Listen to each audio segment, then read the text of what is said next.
Good morning. I'm Zach. Welcome to our first episode of Let's Talk About Us, where I dive in today's politics so you don't have to. And you get to see how I do it along the way, which is pretty nice. I am using a website called Ground News. It provides several sources, usually quite a few, for each news article that comes up, whether that be something at the top of the news, like all this kind of stuff, or whether it be local news, stuff that's not getting covered, and I have selected a bunch of stuff to talk about. So let's start with some of our first blind spots. If we can get it to... Uh-oh. Oh no. Uh-oh. There we go.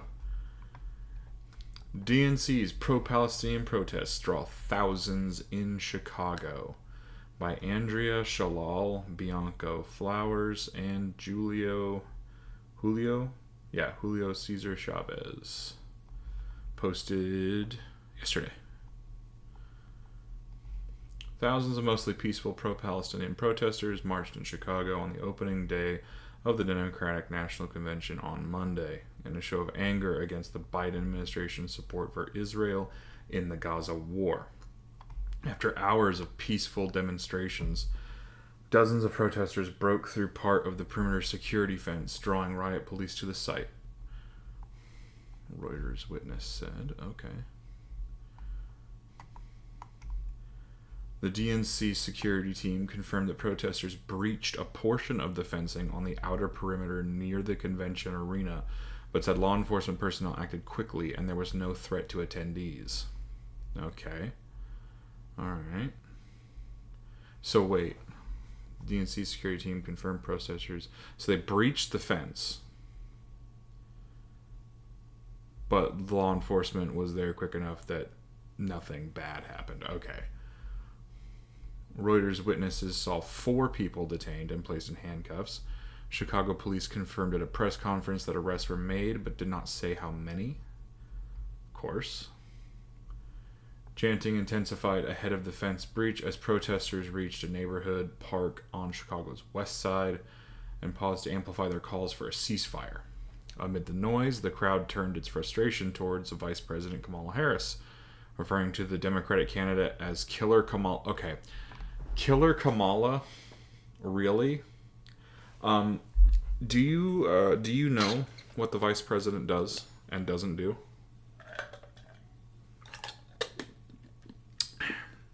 Because Kamala can stamp her foot up and down all she wants. She can say whatever she wants. But in the end, good old Zionist Biden, he's just going to keep doing what Zionists do. Okay? Blaming Kamala for Biden's administration is... you're lacking some key information if you do that. Chicago police formed a perimeter around the park on foot to contain protesters, with some police members on bikes. I mean, it's Chicago, so I guess that's not too weird.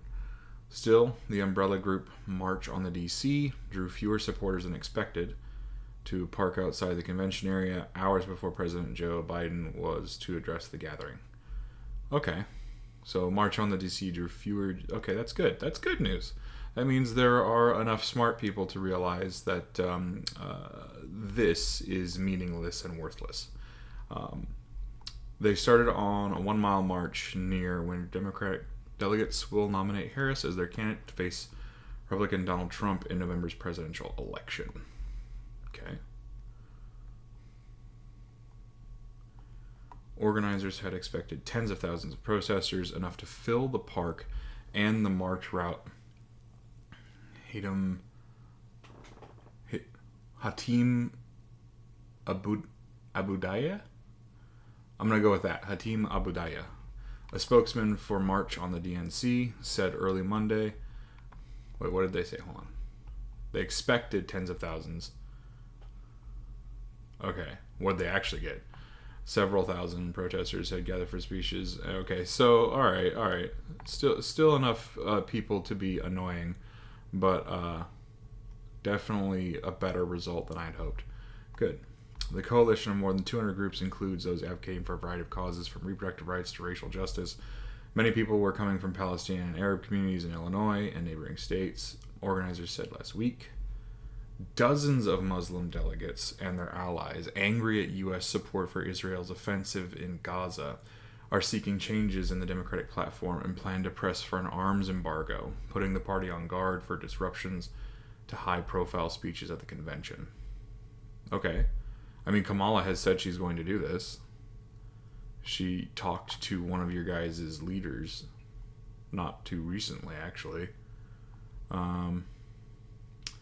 Roman Fritz, at 19, one of the youngest Wisconsin delegates, wore a scarf imprinted with a traditional Palestinian keffiyeh pattern. Keffiyeh? Yeah, keffiyeh, that's right, pattern. He said he supported Harris as the party nominee to beat Trump. Okay, smart man.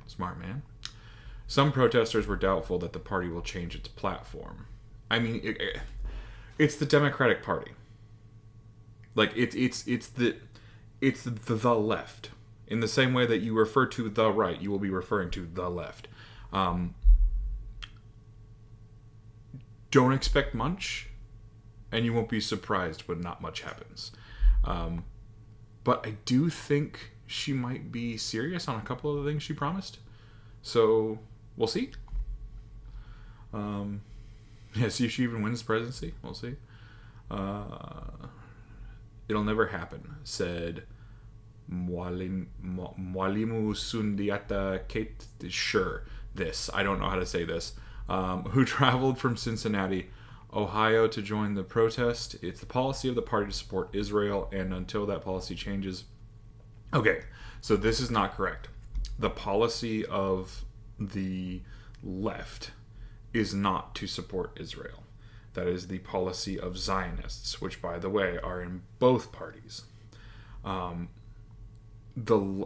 lot of politicians on the left don't like what we're doing to Israel. Or what we're doing in the Middle East, I should say. Like, blaming the left and the party for Zionism is...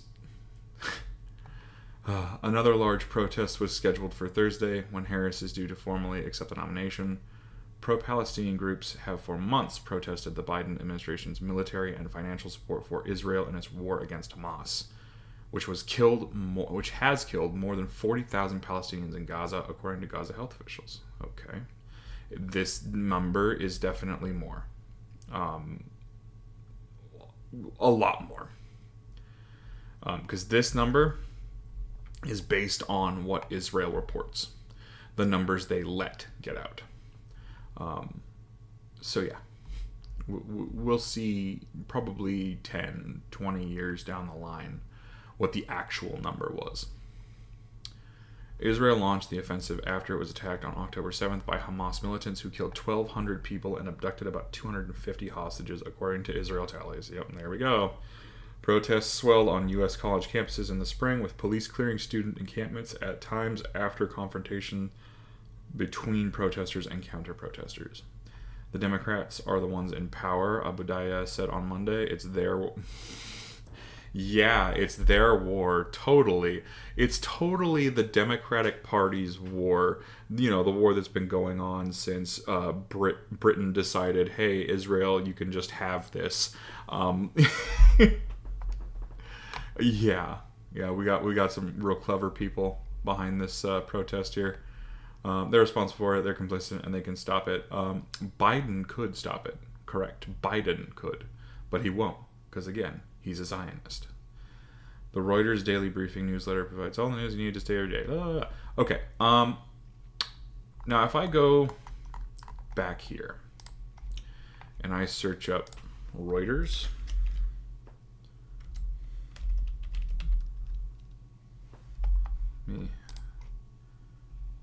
Reuters has a center media bias rating, and that's from Advantage Media, that's from All Sides, that's from Media Bias Fact Check, which are three independent organizations that sort of weigh the sources on a scale and be like, okay, do you lean left? Do you lean right?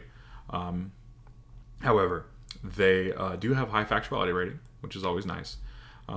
Unfortunately, though, they are owned by a private equity group, which is it's usually never good. But that's what we're dealing with. This was one of the blind spot stories. I believe this story in particular was not being covered by the left. Don't want to divide your base any more than possible.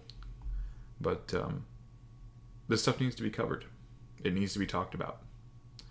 And I think if we stop talking about things that are inconvenient, we'll lose ground. Whether you're right or left, you will lose ground if you don't talk about things that don't quite align with your agenda. Like, if you can't deal with that face to face, you're going to lose political sway. You're going to lose respective people that otherwise might have listened to you. So don't be afraid to talk about stuff. Ever.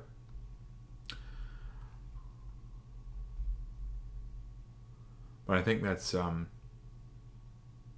maybe I'll do separate videos for some of these. So yeah, this will be one video. Yeah. All right. Thanks for tuning in to Let's Talk About Us. I'll see you later.